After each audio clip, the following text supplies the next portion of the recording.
Hello, beautiful people. Welcome back to the Dean Paz podcast. We are joined in the studio today with Miss Herzliya, the runner-up Miss Universe Israel. Yeah. Activist, influencer, speaker, jewelry designer, multi-hyphenate. The opposite of a basic. No basic things about her at all. Zero basicness. Cool. Welcome to the studio, Danielle. Thank you. Thank you for having me. How's it going? Absolutely. It's going good. Amazing. How are you? Did I introduce you the right way? Did I miss any hyphenates? That's exactly how I introduced myself. So I think cool. You did great. So can we get like a little bit background? What makes you who you are? What makes you you? Who am I? Okay, so hi, I'm Danielle Yablonka. I am newly 25. Thank you. Sagittarius. No, I'm just kidding. I'm from Miami, originally born and raised, and I made Aliyah about a year and a half ago. Throughout high school, I am a painter, and I was painting about Holocaust remembrance and my Jewish identity. My grandparents were all Holocaust survivors. I always felt very connected to my Judaism. And when I went to university, I had a very anti-Israel Jewish professor who inspired me to start wearing IDF shirts to class every week and posting it on the internet. And people loved it. And I continued to do so and also make videos about Israel and my Jewish identity and being proud to be Jewish. And from there, it's kind of just morphed into my entire persona as being a Zionist baddie. That's all. Listen, what does it take to be a Zionist baddie? So I'll tell you exactly what it takes. I was a model for 10 years. I started when I was 15. I'm 6 feet tall. So I was modeling and I was doing the social medias for modeling, never posting about art, never posting about activism. And then when that university thing happened, I started posting a mix. So I was always like, yeah, I'm hot and Jewish.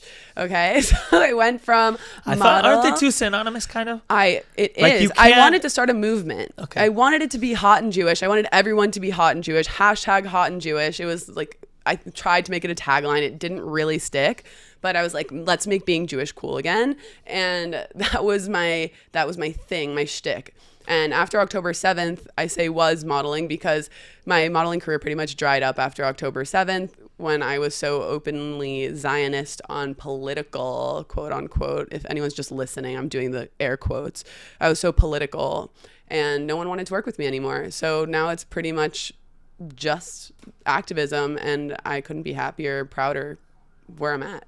You've gotten a lot of really cool opportunities to, influence and be around a lot of very influential people in the space and in general in politics. And like, what was like the most like wow moment that like you had to like kind of stop and say like, I'm actually here right now. This is actually happening in this moment. That's a really interesting question. I think it's also not just a wow moment, but I think it's growing into yourself.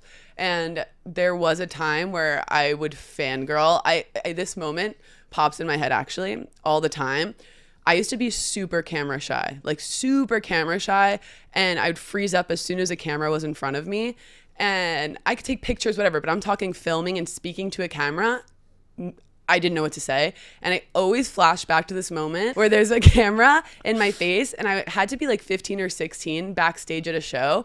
And I'm looking at the camera. He's asking me questions like, how are you doing today? How are you feeling today? I'm just like smiling so hard. My teeth like dried because I couldn't stop smiling and my lips were like sticking to my teeth. I was just like, amazing. All I could say was everything was amazing. And now I look back in any room I'm in any situation, the fact that I'm able to have a conversation with a camera in front of me, that to me is growth. And I'm in the same rooms as people I used to look up to and used to freak out about and put on pedestals. And that to me, that's every day is a wow moment. Every day is I'm so lucky. I'm so grateful. And I'm going to keep working hard. Wait, there are cameras here? I think so. They're watching us. They're watching us. What's the like your journey took you to these beauty pageants, right? You you runner-up Miss Universe Israel. Yeah. And Miss Herzliya. I grew up in Herzliya. Oh, I have a apartment in Herzliya. I'm a Herzliyano. Herzliya Pituach. Like what do they say? Herzliya Pituach or Herzliya Kipuach? Yeah. That's like the slang. It basically means like one side of town is like for the riches, one side for the. I'm saying what you have for money? the hood, but we'll let the audience guess. Okay, you'll tell me later. Wow. So it's really funny, but I actually never did pageants before, and Miss anything. Israel stopped funding state pageantry back, I think, in 2022 when COVID, they just stopped funding it altogether. And suddenly I saw on social media that a Miami production company had bought the license for the title, and I was like, if that's happening, like, I'm gonna do it. And it wasn't about being a beauty queen. I never even dreamed of it, but it was an opportunity to represent Israel on an incredible platform. I think it's an equal platform to Eurovision in the Latin American world. Latin Americans love Miss Universe, and it has millions of viewers and engagers, and it's such an incredible platform and opportunity to represent the country that I love so, so much. So it was an amazing opportunity to. I joke though that I lived in Rishon before Herzliya, so I joke that I moved to Herzliya. Wait a second, you're not fake Herzliyan? I am a fake Herzliyan. Don't Breaking tell anyone. news, guys. Miss Herzliya is not from. Dean Paz podcast exclusive. I joke that I moved to Herzliya just so I wouldn't have to be Miss Rishon LeZion, but it just happened that I was living in Herzliya at the time, so I got the really cool posh Herzliyan title. God willing, I'll be Miss Tel Aviv in 2026. Whoa. Yeah, and have an opportunity again to try and represent Israel on a global stage. But pageantry it kind of just was an opportunity. I saw it, I wanted it, and I went for it. What is the secret, right, to catching the judge's eye? Is it all I know from pageantry is just watching Miss Congeniality. It's literally Miss Congeniality. Like I mean, it is. You gotta have like the poise, the style, the flair. There's like a lot of things that go into. Yes, there was a lot of training. Even for me, in like all my years of modeling and makeup artists and everything, I took makeup lessons. I watched hours and hours of videos and trained for it. Learned how to sit proper, learned how to speak properly. Makeup was a huge one, doing my own hair. Wow. I know it sounds really silly, but it's a lot of upkeep, and it was a big learning experience for me. And I've always said since I was younger, if you're not like feeling good, if you don't feel good, you always dress the part. You have to look the look in order to feel it. And even if you aren't feeling it, if you look good, at least you look good. So I don't know where I was going with that at all. My train of thought just like flew out the door completely. My brain literally just went. Could we do like a little improv exercise? Yeah, please. Okay, so I want you to imagine you're in the grand finale of the Miss Universe, okay? Okay. And the question is like, what do you see for our future? Something like very, cheesy, like kind of I got a beauty question like that. Yeah.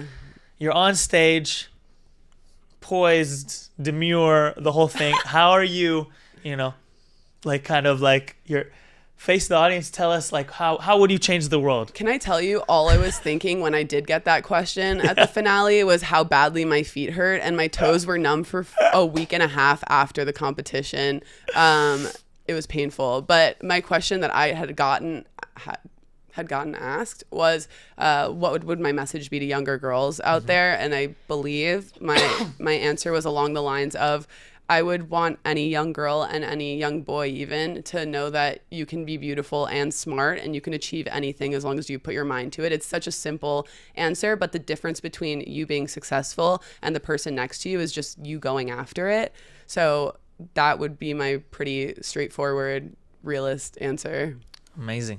Yeah. You heard it here, guys. Listen. I think your secret is you're just like you're real, you're just relatable, I feel. Thank you. You don't have the like maybe I'm too real. Maybe that's why I didn't win. Maybe I didn't win because I'm a little too real. So you need to tone up the fakeness? Yeah. Maybe I should. Not that anyone's fake, just maybe I'm too real. It was a, what do you call it? It would be a big, oh my God, words. It would be a big leap to pick me, and you don't know what's going to come out of my mouth sometimes. Unpredictable. Thank you. But that we like keeping them on their toes. I like to keep people on their toes. Yeah. I think I'm very unpredictable. You also, you're in the Hasbara space a lot. Hasbara means to explain. Hasbara means Israeli advocacy. And I'm not crazy about that word in general. I love the word, and we're going to take it back. We're recolonizing the word Hasbara. We're recolonizing the word Hasbara? Yes. I'm taking the word back. I love that word. Yes. Hasbara.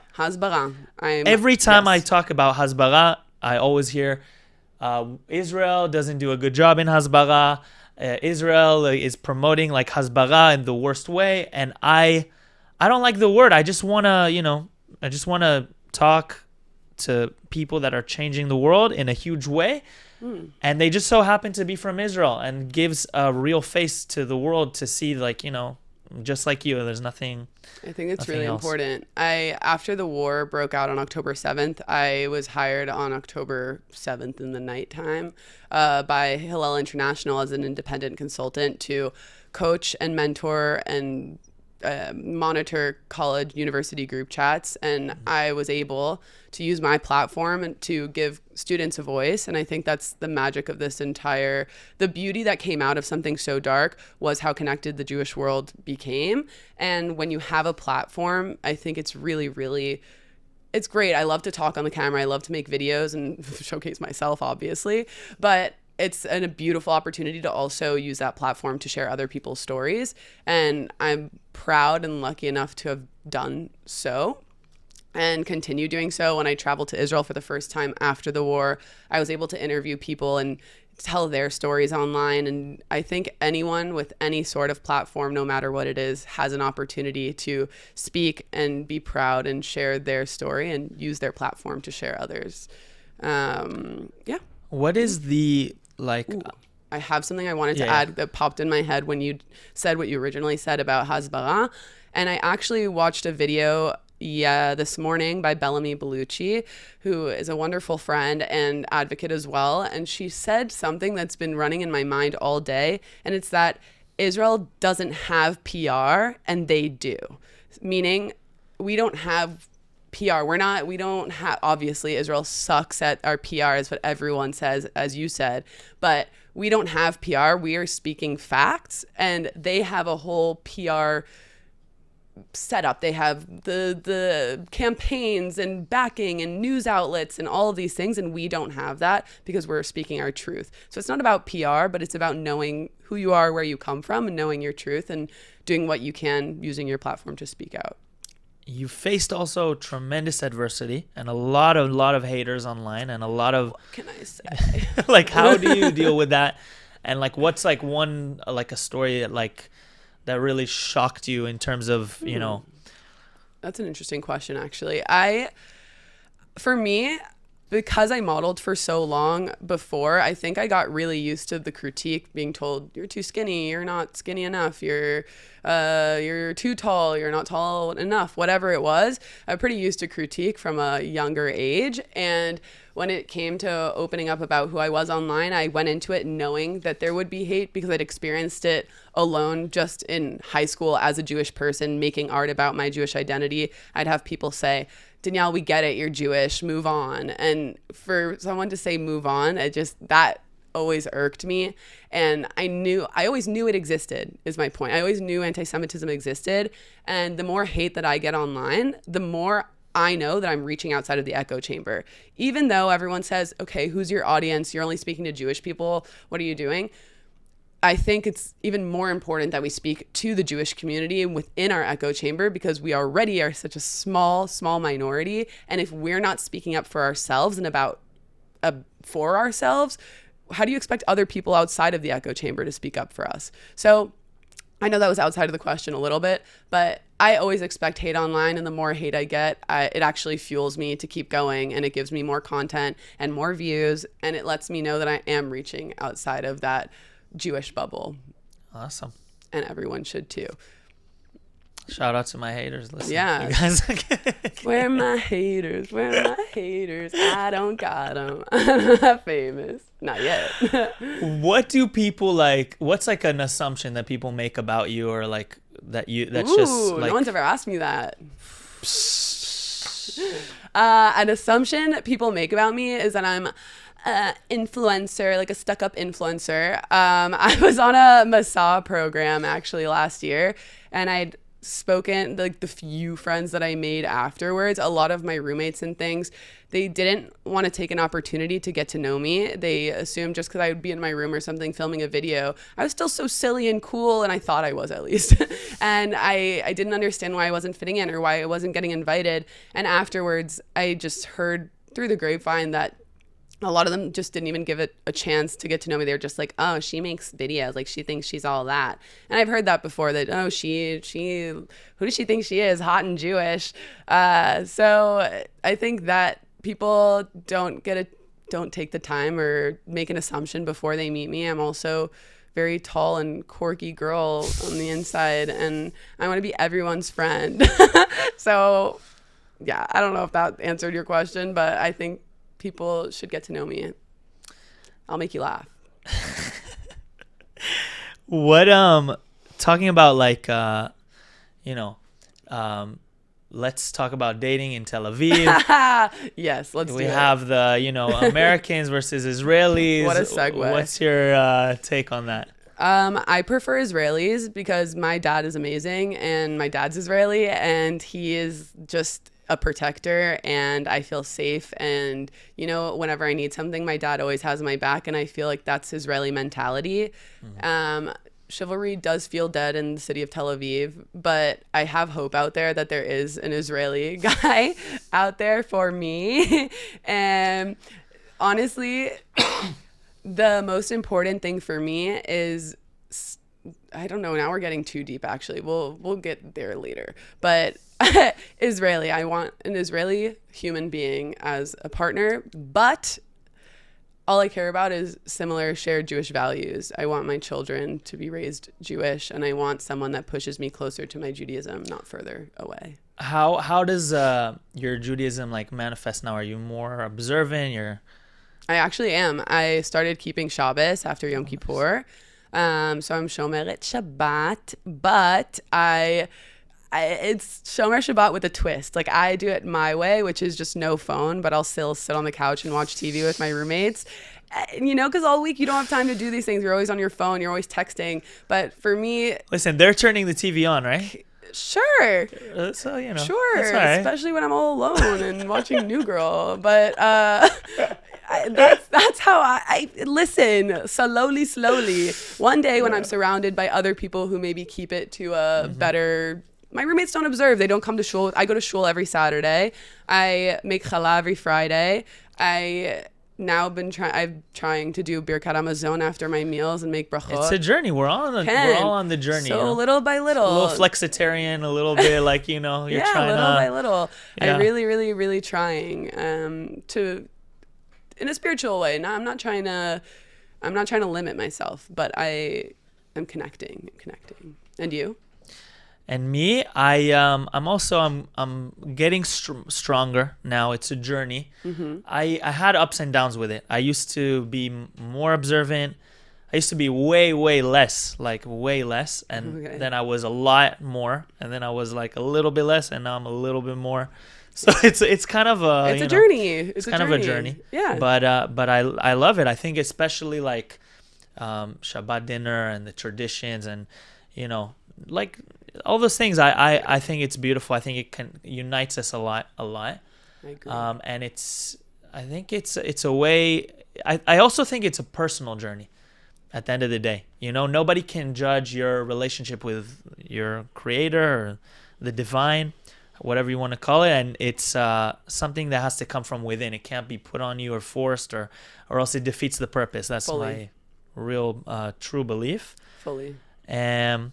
But also, within dating, like I think it's good to have similar values regarding that as well. You don't see, but I don't know. It depends. This is a test. So wait, what's like what do you say is the biggest pro and the biggest con of like an American, European, or Israeli against like in the dating world? Whoa. I have this weird thing lately where I was going to say levitate. I gravitate towards Russians. I don't know why. It's not, I don't know why. Wait a second, you speak Russian? No, No? I don't. But I can do like, Пожалуйста, как дела, хорошо. I mean, my ex-boyfriend is Ukrainian Russian, so I had to learn something. But I don't mean to. I always say I don't have a type because it goes from like Mizrahi Persian guy to like Russian white guy. But so no type there. But Israelis, I like the protector. I feel like they know how to do things. Most of them, at least the Sephardic ones do. Russians I found aren't the most handy people, but I need someone who's gonna like pick me up and change my tire if I'm stuck in the middle of the road, and I feel like an Israeli is ready to do that. Well, it depends. Is he from Tel Aviv or is from like the That's a fantastic periphery? question. I'll tell you what I told Eliza Ben Shalom is that my red flag or my no-no is guys who play guitar.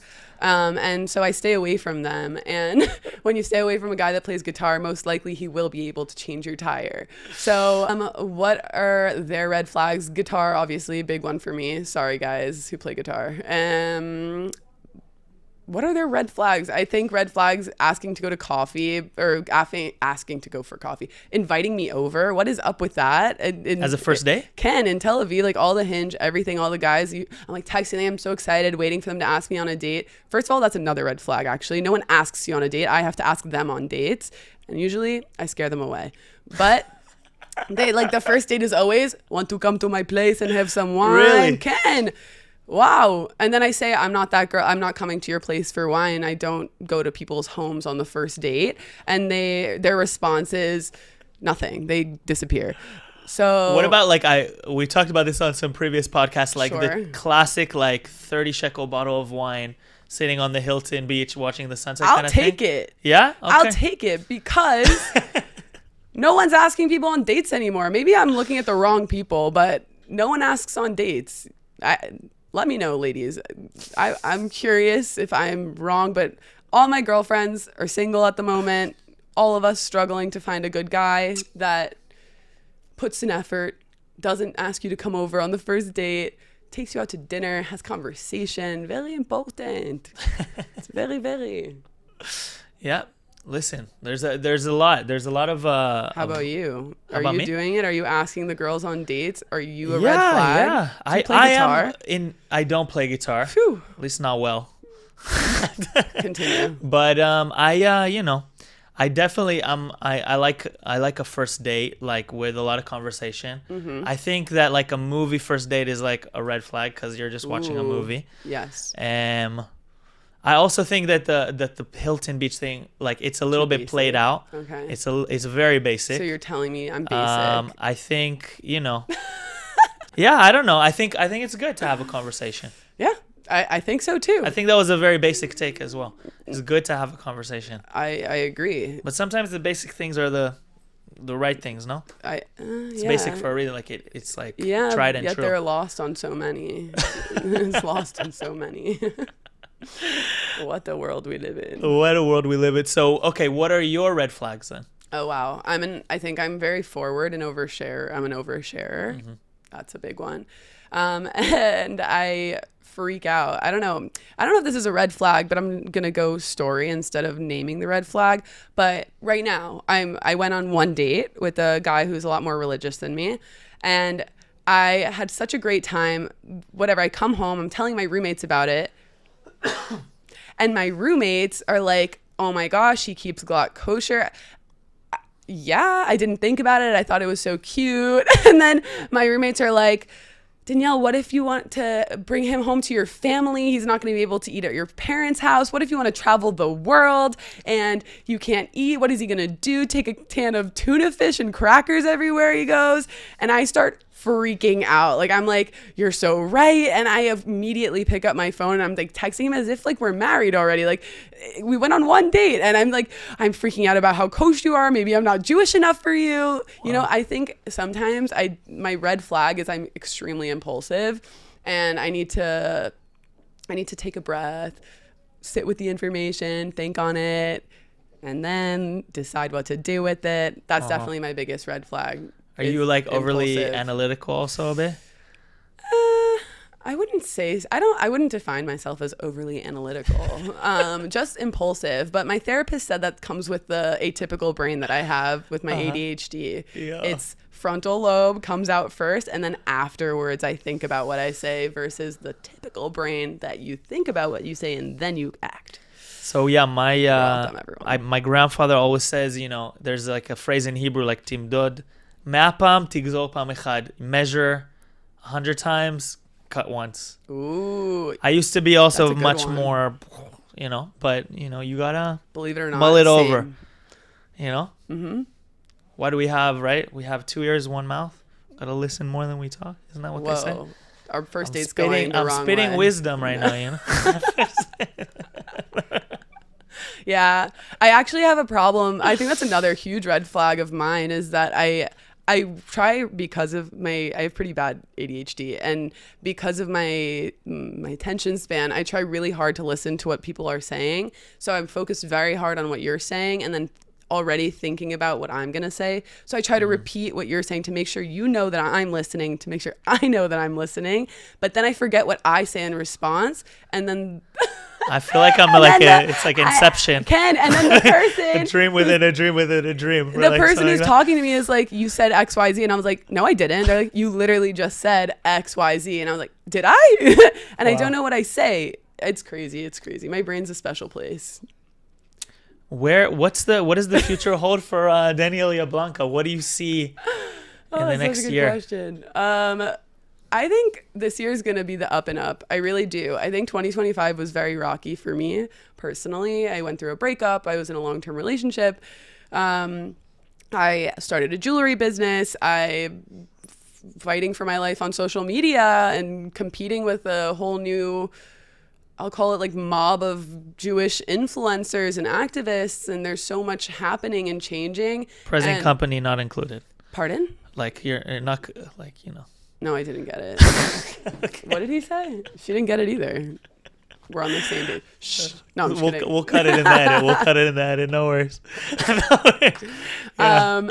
It's just a lot of new stuff this year, and I felt like I was drowning a little bit, and I really lost myself. I really, really lost myself, and I really thought I was going to win Miss Israel, and I didn't. And I know that now that's okay, and it happened for a reason, because now I get to bounce back next year. And I got to rediscover myself and move to a new city by myself and work on my business, work on my brand. And I plan a big bounce back. I think 2025 it's going to be a beautiful year for me. It's my year of being 25, a quarter of a life. And apparently, according again to the therapist, my frontal lobe is fully developed. There we go. So, let's hear it. Shout out frontal lobe. Yes, okay. So I'm a real grown up now. And I see opportunities on the horizon. I see good things coming, and yeah, that's what's happening. I don't like to set on one thing. I just know that good things are coming, and when an opportunity arises, I'll go after it. Amen. Speaking of, you have some beautiful jewelry behind you. Yeah, I do. Buy it from me, people. DY Judaica. Yes. Wow. And are you wearing are you modeling one of the stunning pieces right now? I am. I'm modeling, my hand chain. Okay. Ooh, very nice. Is that come in a unisex? No, it doesn't. Unless you want to wear a hand chain, okay. But I don't think it's the most dude-like piece. What is the most dude-like piece? Okay, so it's actually this new necklace called the Chai Spanish Inquisition necklace. Wow. Okay, and it opens like this. Whoa! Yeah. Damn, I wasn't expecting that. Could we have could we? Yeah. So it's a magnet. And it opens like this, and then there's a chai on the other side. And I I discovered these That's necklaces sick. a while That's ago. so cool. Yeah, in Bethlehem of all places. And I learned about the history of them, and it was called a butterfly necklace or a Spanish Inquisition necklace.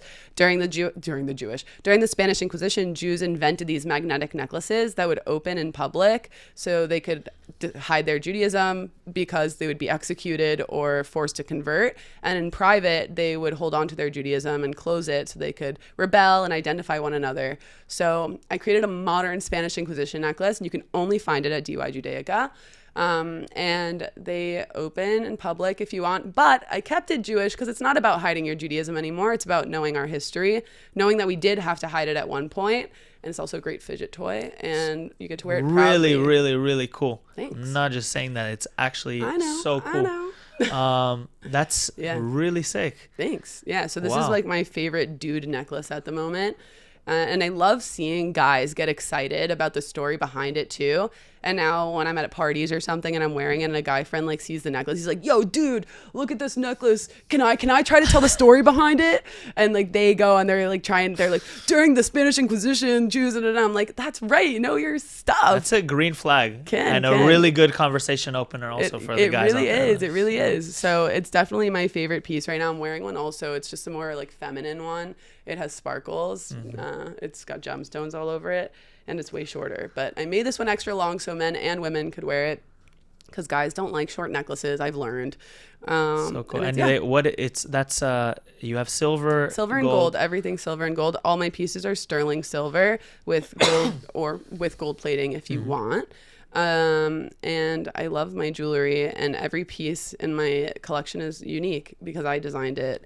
And my favorite detail is that on every brand tag on the back of the necklace, it's not just my brand name, but it also has a little inscription that I created that says proud with a little mini Magen David, and it's in the font that they used to write Jew on the yellow star that Jews wore during the Holocaust. And I created, I guess, my own font that says proud instead. And so every piece has that. And I love that anyone could carry that with them wherever they go. Amazing. Okay. I'm very, very impressed. It's incredible. Buy one now. Support me. dyjudaica.com. I need money. Israel's expensive. Yeah. Thank you. So do you miss the States, living in the States, or your roots are firmly planted in the ground here in Israel? It's really funny. I actually was just in the States about a month ago and back home in Miami, and I just felt like a total tourist. I didn't expect to at all. I was like, I'm going to go back to my hometown. I'm going to see my friends. I'm going to go here and there. Those places aren't cool anymore, apparently. And my friends have new friends. And I just I didn't have anything to do in Miami. I had my family, Baruch Hashem, thank God. But it's not my place anymore. I missed Israel every day. And when I'm here, I feel at home.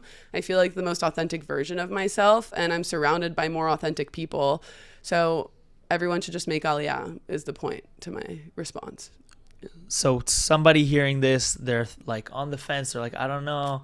I kind of like Whole Foods. I kind of like, whatever, like Amazon Prime delivery, like is Whole Foods and Amazon Prime delivery worth not living in Israel? No. The simple answer is no, a little bit, but no. If I survived without Amazon Prime, you will too, because I think we all have an addiction to Prime, and people come all the time, and you have to get them to bring your packages for you. No problem. We have Walt. We have It might come like 17 weeks late, yes. And it might be, partially tampered with. Yeah, but you'll get it eventually. Yes, Shein is my new Amazon. It only takes 2 to 3 weeks to get my package, okay?